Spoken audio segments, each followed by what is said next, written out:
Police in St. Paul are asking for help stopping a jump in violent crime. In the last 2 months, the city has had 9 homicides. Brittany Ehrman joins us live from police headquarters now with how city leaders plan to address the problem with the help of residents.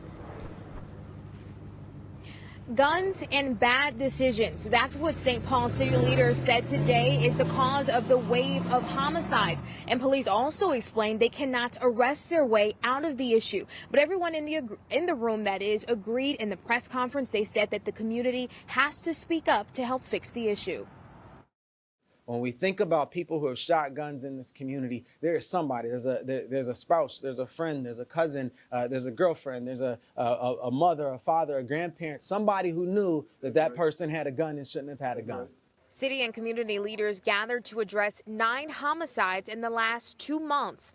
In these incidents, police say they've seen a pattern of drug use, issues around mental health, and intoxicated people using guns.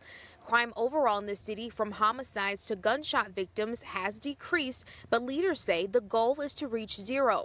Leaders who work with young people say teens often lose hope and make reckless decisions that can end in death or jail.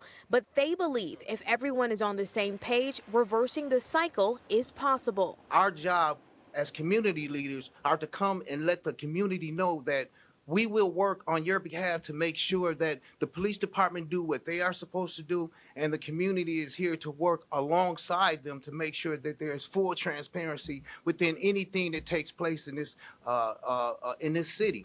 That's what we need to do and continue to do, is to work together and not against each other. And a group of community leaders that you just saw there, they're planning a meeting to get everyone in the same room, from St. Paul police to people who live in the community, to talk about these issues and ways to fix them. They say the plan is to do it within the first 2 weeks of December. When we get more information, we'll get it to you. Live in St. Paul, Brittany Ehrman, 5 Eyewitness News.